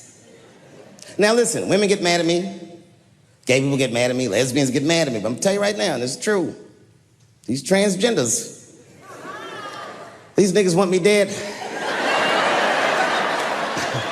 I've gone too far, I've said too much. And I gotta tell you, I'm very worried about it, I'm not even joking. Every time I come out on stage, I be scared. I be looking around the crowd, searching for knuckles and Adam's apples to see where the threats might be coming from.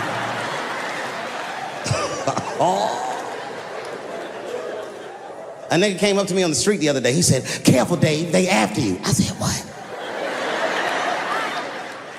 One they or many theys?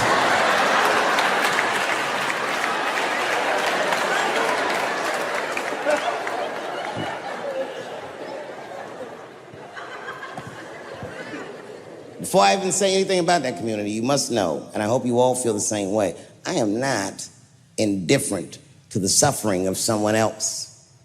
There's laws, the mean laws in our country. North Carolina passed a law once that said a person in North Carolina must use the restroom that corresponds with the gender they were assigned on their birth certificate. No.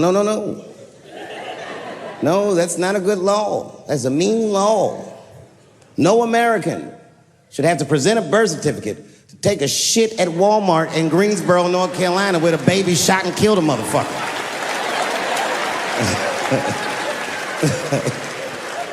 You have to ask yourself, if you're thinking about it, who are these laws designed to protect? Like, let's say they designed this law to protect me, my interests. Transphobic comedian Dave Chappelle.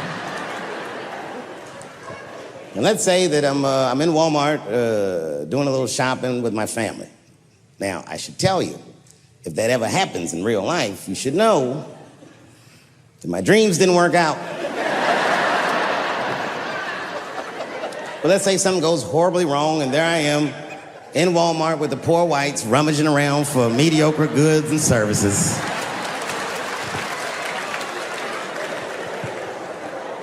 And then I gotta go to the restroom. So I excuse myself from my family. I go to the men's room. Now I'm standing at the urinal taking a leak. And this is what this law is gonna do. And suddenly, a woman walks into the men's room. I'm gonna be like, that's strange. And then she stands shoulder to shoulder with me at the urinal. I'm gonna be like, bitch, what's going on with you?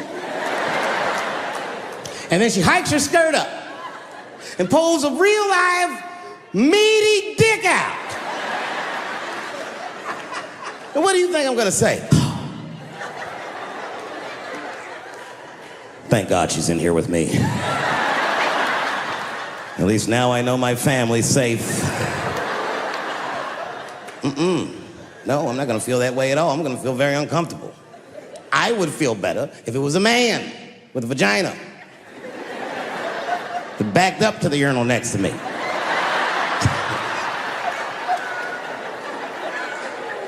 I wouldn't even think about that. I'd just be like, that's funny. This guy is peeing out of his butt for some reason. Oh my God, he must be a veteran. Thank you for your service.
Ladies and gentlemen, Dave Chappelle.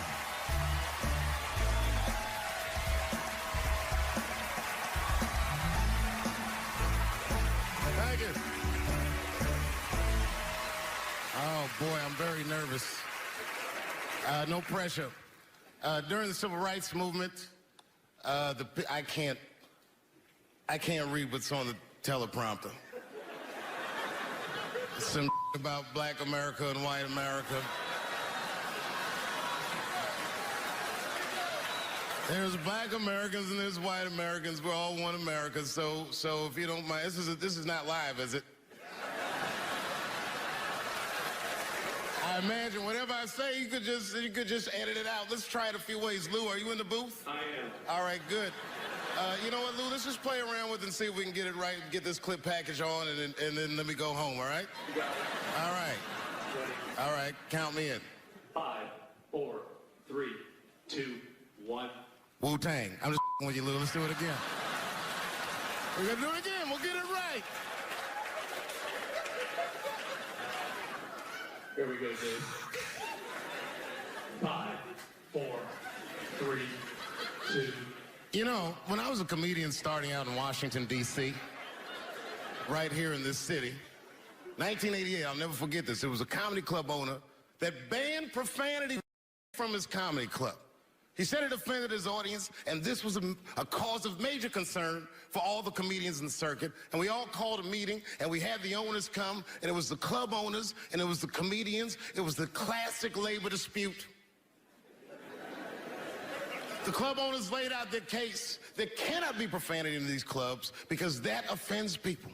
And there's a comedian who's still a good friend of mine to this day. He lives right here in Washington, D.C.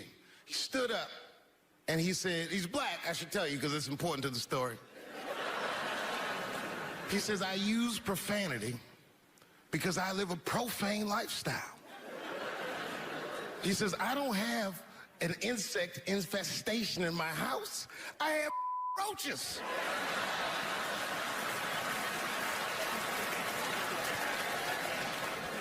My favorite comedians are like musicians, and the audience is their instrument. And the music they make is your laughter. And that's the laughter that I scored my entire life to. So now, some of my favorite American comedic composers. Thank you. When I lose my job, I lose my man. Treats me like a dog. He called me a dog. Yes, he did. What did he call me? An old dog. Sometimes I wished I was a dog and he was a tree. When you stop and think, football's a fair sport for my people. Only sport in the world a Negro can chase a white man and 40,000 people stand up and cheer him. See, in my neighborhood, the kids have a kind of a dubious reaction to that whole Santa Claus concept. They just don't believe that a white man will ride a reindeer through Harlem after midnight. In truth, white friend, it's you that all look alike. But look at the black people around you. We all different colors. Black walnut, burnt elk, almond, chocolate mocha, pecan, vanilla, yellow, mellow, light, bright, and damn near white. We come from the first people on the earth. You know, the first people on the earth were black people. We the first people had thought, right? We was the first one to say, where the am I? And how do you get to Detroit? I think maybe like 30 years ago, there was a woman that wanted to sing, and a black lady that sang opera that wanted to sing. What was her name? Mary Anderson. And this place was like segregated, and they couldn't sing here. And here we are, like not even 50 years later, a 22-year-old black man on stage getting paid to hold his. God bless America. I gotta go now. Y'all take it easy. Bye-bye.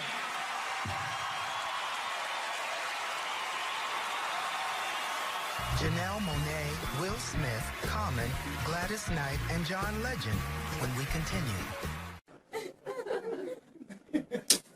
Yeah, man. Well, you ladies are right. To be honest with you, your lives look terrifying to me. They do, man. I know nothing about being a woman, but I know fear. Yo, I used to live in New York when I was 17. And I couldn't even pay my bills. You know what I did to make money? I used to do shows for drug dealers that wanted to clean their money up. One time I did a real good set, and these motherfuckers called me in the back room. They gave me $25,000 in cash. I was probably 18 or 19 years old. I was scared. I thanked them profusely. I put that money in my backpack. I jumped on the subway and started heading towards Brooklyn at 1 o'clock in the morning. Never been that terrified in my life. Because I never in my life had something that somebody else would want. I thought to myself, Jesus Christ, if motherfuckers knew how much money I had in this backpack, they'd kill me for it. Then I thought, holy shit. What if I had a pussy on me all the time?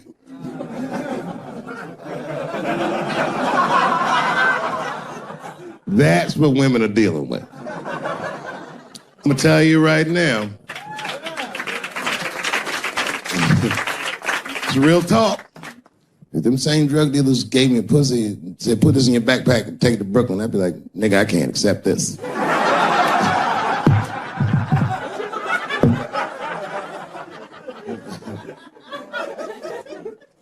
I empathize, man, you know. Everybody gets mad because I say these jokes. But you understand that this is the best time to say them. More now than ever. And I know there's some comedians in the back. Motherfucker, you have a responsibility to speak recklessly. Otherwise. New York Times said that Louis C.K. jizzed on his own stomach. You know, I've busted a lot of nuts in my day. None of them were newsworthy. Shit was really gross, because they didn't just say it like I said it. They didn't just say jizz on the stomach. They said it in that fucking Pulitzer Prize winning style that the New York Times has. It was very descriptive, like, you know what I mean? Louis C.K.'s semen shot out like a volcano of misogyny, slowly drizzling down like lava, covering his freckled penis as it slowly dripped to a fiery crown of red hair. Jesus Christ, I'm trying to eat some huevos rancheros and these niggas is...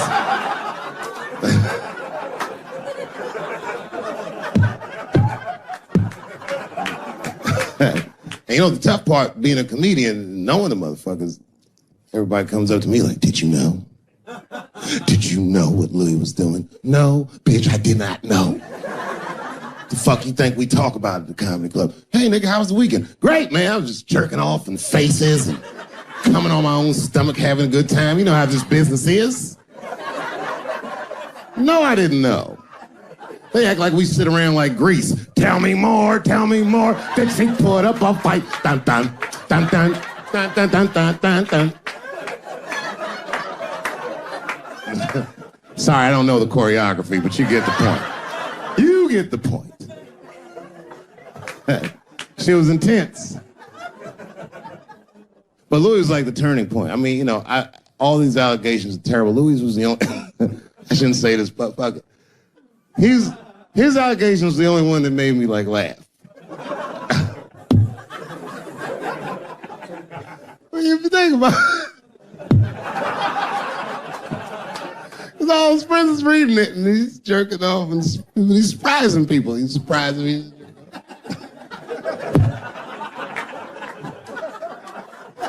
I just picture all the comics in comedy just reading it like, what?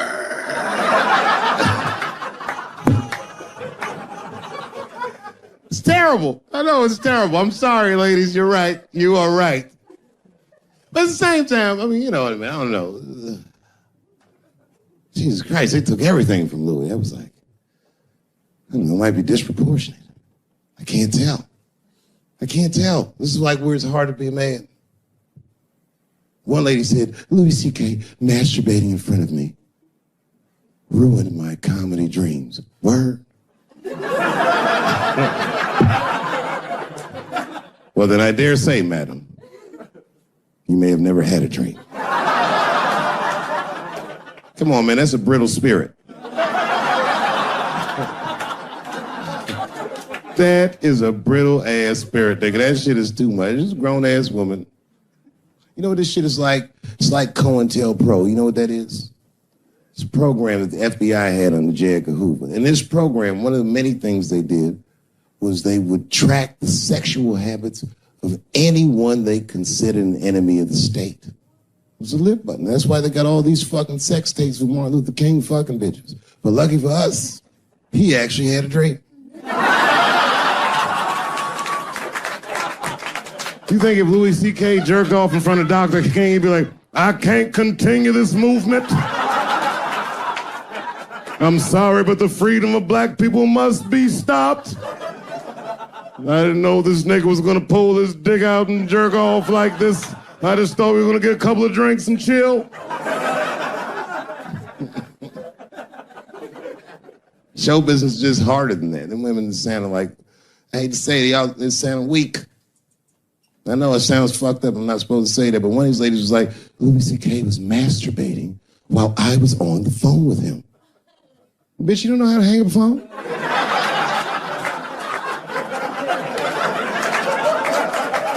How the fuck are you going to survive in show business if this is an actual obstacle to your dreams? I know Louis is wrong, ma'am. I'm just saying I'm held to a higher standard of accountability than these women are. Don't forget who I am. Don't forget what I am. I am a black dude.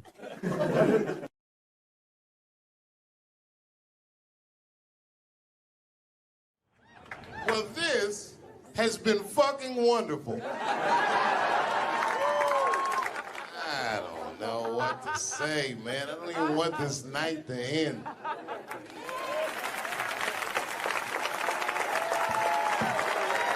I promise you, whoever cares the most, I care at least as much as them. I know what I got, because I lost it all. I gotta tell you something, and I don't talk about it often. Have you ever worked all your life for something and have it not work out? That happened to me. It was tough. Think about it. I was gone for 12 years. It's not a little bit of time. It was hell. I watched other niggas that I knew become very famous. I watched the world go on without me. I mourned the loss of it. And after a while, I didn't care. Coming back was terrifying. I understand what I am. I really do, more than anybody. Like when they write about me in history, I'll be dead reading it like, yeah, I know they'd say that. They say that a person can't dream of a face they've never seen. Can't believe that's true, but it's probably true. Boy, I got a long bank of faces. 32 years, I could close my eyes, I could think of any night. There's so many faces. Every night, most nights, they're all looking up, smiling. You have no idea what the world looks like from there. All different races, all different colors, all different kind of beliefs, just looking at me, smiling for 32 years, night after night.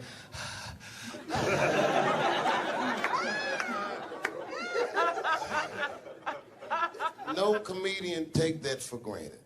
I swear to God, this might be the noblest of professions. Robin Williams had a bar that I loved. He said, comedy is the only job you can have where you can use everything you know. And that's true. You can use more than you know. You can use what you think. Use it. Don't be afraid. Don't let these bitch-ass niggas button your lip. Say it anyway.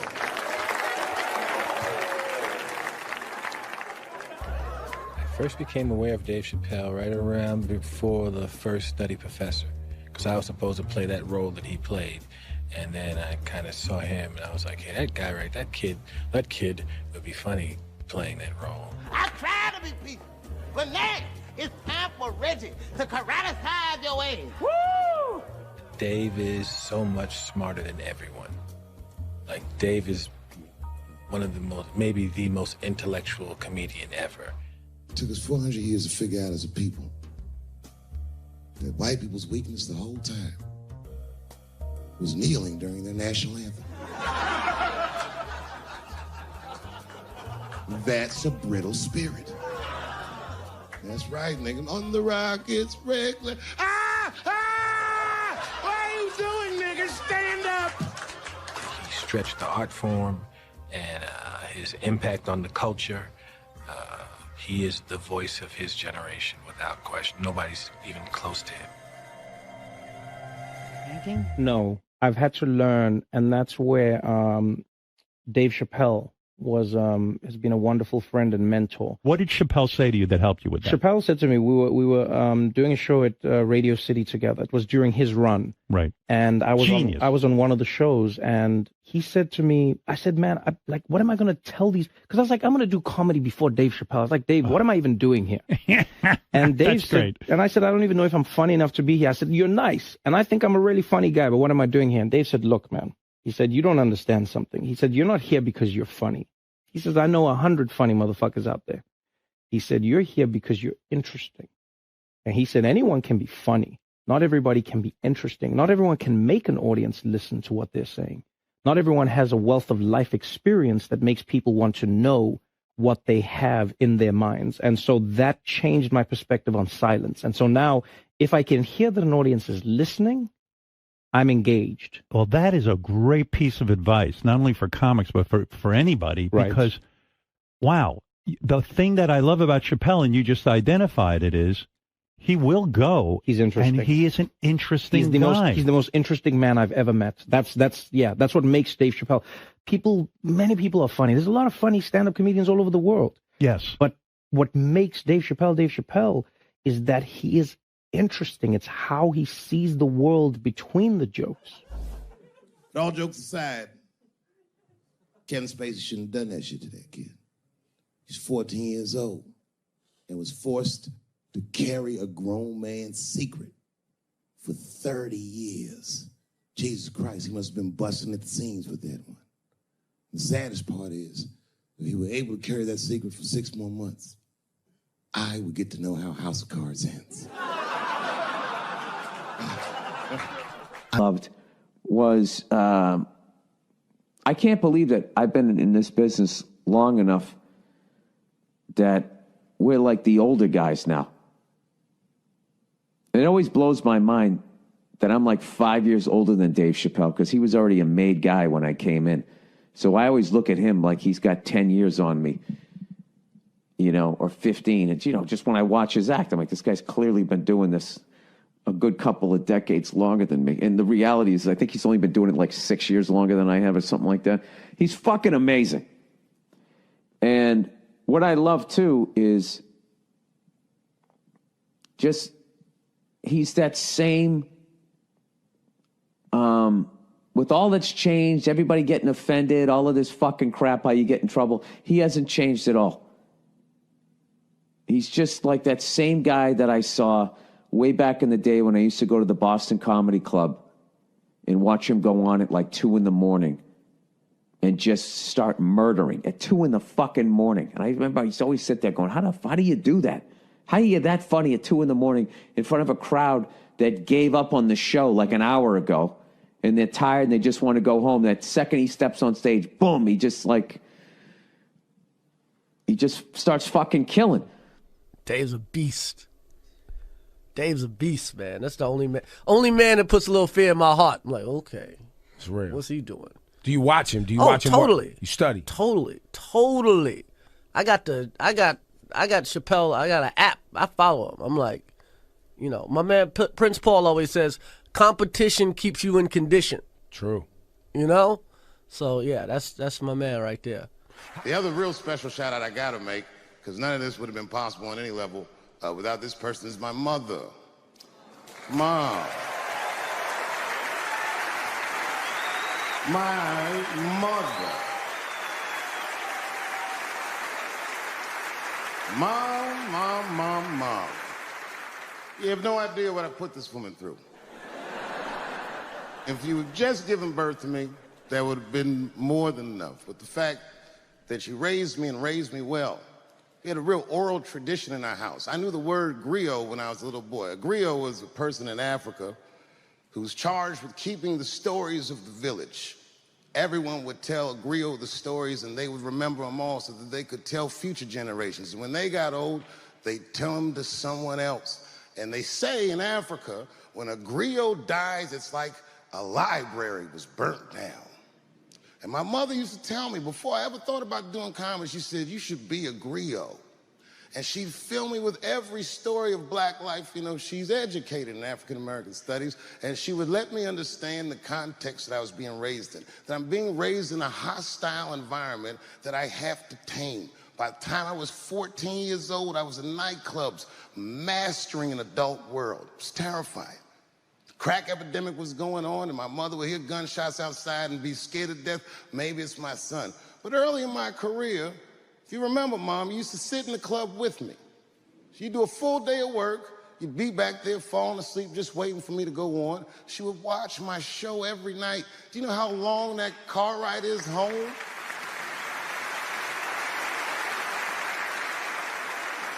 How many of you have ever heard your mother say, pussy jokes were a little too much tonight, son?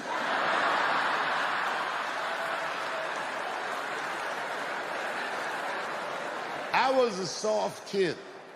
I was sensitive, I'd cry easy, and I would be scared to fist fight. And my mother used to tell me this thing, I don't even know if you remember, but you said this to me more than once. You said, son, sometimes you have to be a lion so you can be the lamb you really are. I talk this shit like a lion. I'm not afraid of any of you. When it comes word to word, I will gab with the best of them, just so I can chill and be me. And that's why I love my art form, because I understand every practitioner of it. Whether I agree with them or not, I know where they're coming from. They want to be heard. They got something to say. There's something they notice. They just want to be understood. Love this genre. It saved my life.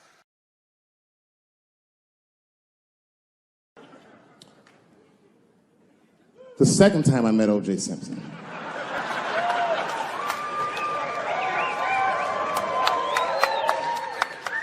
was right after the trial of the century. There I was, now a young man of probably 23.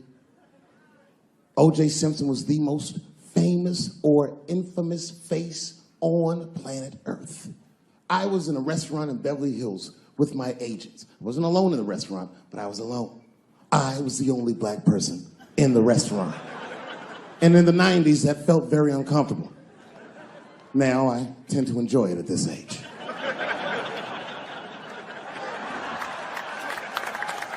I was having dinner with my agents, celebrating a deal that they told me was lucrative, but I later learned fucking sucked.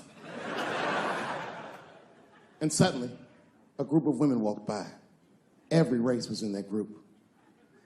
Black, white, Asian, Latina, white, and white again.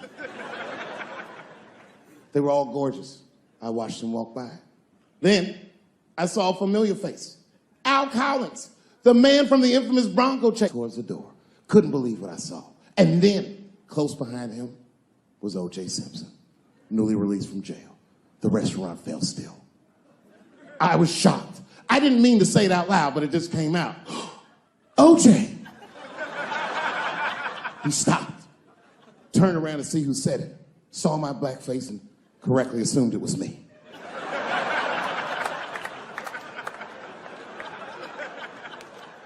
I was sitting in the corner of the booth. He leaned over all the white people I was having dinner with and shook my hand. How are you, young man? He looked in my eyes, and I could see in his eyes that he didn't remember meeting me the first time. And then he walked away. And I looked back at my agents, and all of them had nothing short of disgust on their faces. And the only one with the courage to voice their disgust was a woman named Sharon, who used to represent me. How could you, she said. How could you shake hands with that murderer? I said, Sharon, with all due respect, that murderer ran for over 11,000 yards.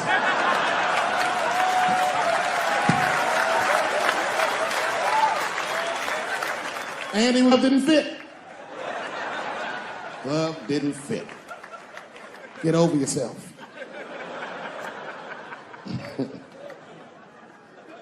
Some people can't do that. Some people just they can't get over themselves.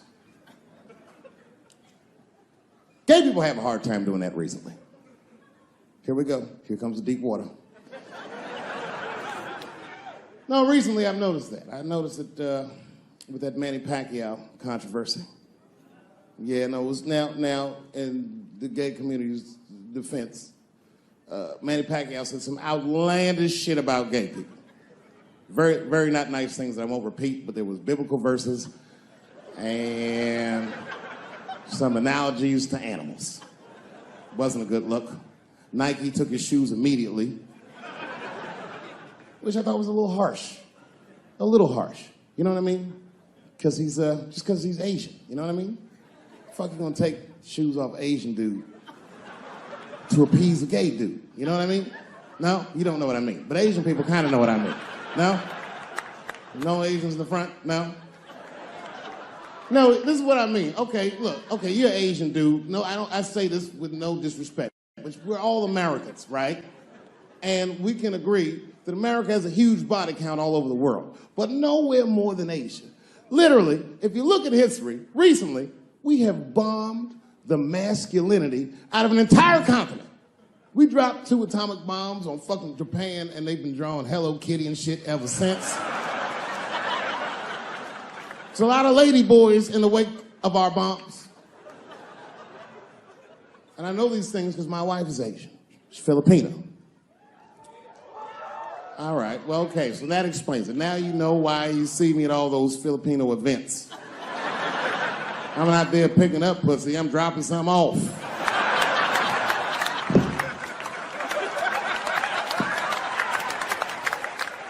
I take my wife to all that shit. I took my wife to see Pacquiao fight Mayweather. We sat ringside, okay? That was a quiet car ride home. That's what that was. But if you know what's popping in the Philippines, you know that they got a whole generation of kids in the Philippines growing up without their mothers.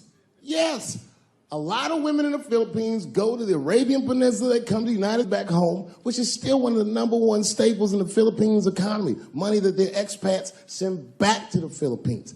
The men, on the other hand, are left rearing children, twiddling their thumbs, waiting on their wives' checks. These men have been fucking emasculated. And then suddenly, a boxer rises from amongst them and reinstates their manhood with his motherfucking fist. This is not the guy you're supposed to ask, what do you think of homosexuals? He's not your champ. Shit. That's why I don't have a sneaker deal, because if you say something that people don't like, they'll take your fucking shoes off. Road ahead. They've got the longest mental gap to bridge. That's all I'm saying. Because, you know, whenever I see one of them T's on the street, I don't mind them, but I'll be like, man, I miss Bruce. I'm sorry, guys. I'm 42. I remember Bruce Jenner. Before the Kardashians, before all that, this motherfucker was a white American superhero. It was amazing. He was beating Africans at track and field. We'd never seen anything like it. He was on my cereal box growing up. You know how much of that cereal I ate, nigga? I didn't know he was gonna do that.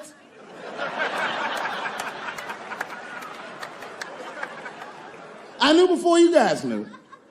I heard things on the street in Hollywood. You know, you just be out, see people. Hey, what's up, Kanye? Why the long face? Nigga, you'll see.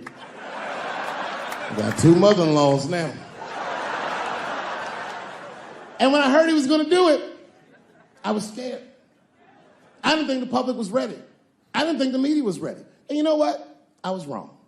Never seen anything like it. Welcome to the world, Caitlin. So long, Bruce. Hello. Somebody called me a nigga in traffic last Wednesday. It's so long, it takes a minute.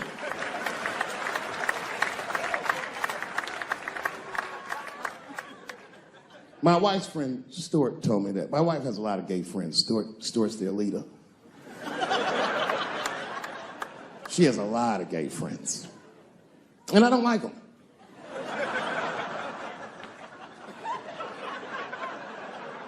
Not because they're gay. I'm just judging them on the merits of their character. They're just not nice dudes. They're fucking rude house guests. They're sitting on my couch, giggling with my wife, eating my motherfucking macaroons. And I come in, they act like the party's over. Hey, Stuart, what's going on? This guy talks to me the way a cat would speak if a cat could talk. Hi, David.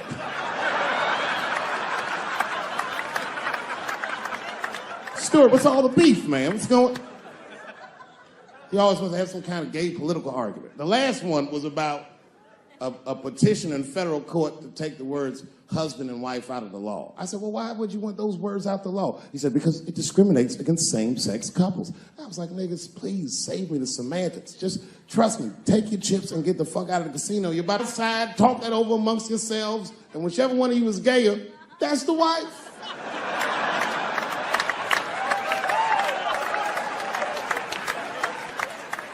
No, Stuart didn't like that. Stuart educates me about this movement, you know what I mean? I didn't even know shit about it. He told me it's called LBGTQ.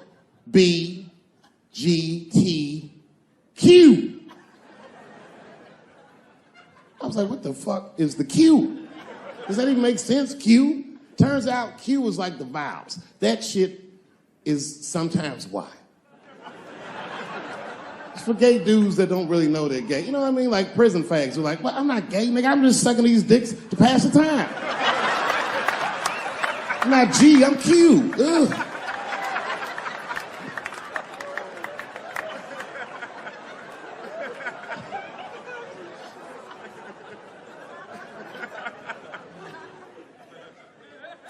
I think, okay, again, of all those letters, the T has the toughest road ahead. In fact, I think the T should stand for tough. If Martin Luther King had a sneaker deal, we'd still be on the back of the bus. They always true, the Nike exec come up, hi, Martin, we need you to tone down the talk of civil rights and blacks being humans. It's upsetting our southern distributors. But I don't understand. I thought that's why I had a sneaker deal in the first place. Not quite. Really, it's a walking shoe, and we like the marching, but try to understand. Fuck that shit. You know, I get it, though. I understand why gay people are mad, and I empathize. You know what? I'm just telling you this as a black dude. I support your movement, but if you want to take some advice from a Negro, pace yourself. These things take a while. Just because they passed the law doesn't mean they're going to like you. Brown versus Board of Education was in 1955. I was shocked. Is this happening? Wait a minute. Is this a time in American history when an American can make a decision for themselves, and even though other Americans don't understand it, they'll support it and let this person live a happy life? Is this what's happening? If it is, then good for America. That's Dave Chappelle, the American. Although Dave Chappelle, the black American, he was a little jealous. I was like, how the fuck are transgender people beating black people in the discrimination Olympics? If the police shot half as many transgenders as they did niggas last year, it'd be a fucking war in LA. I know black dudes in Brooklyn, hard street motherfuckers that wear high heels just to feel safe.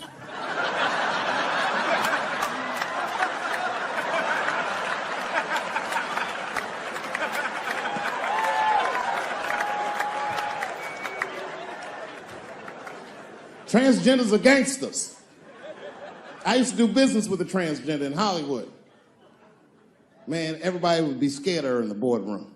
She'd walk in there, newly minted woman, high heels, purse. Yeah.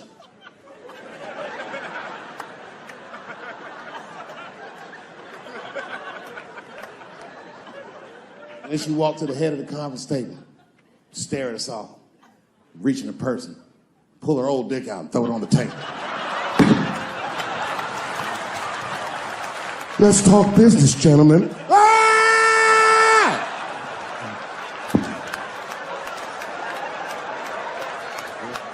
Shit is scary as fuck.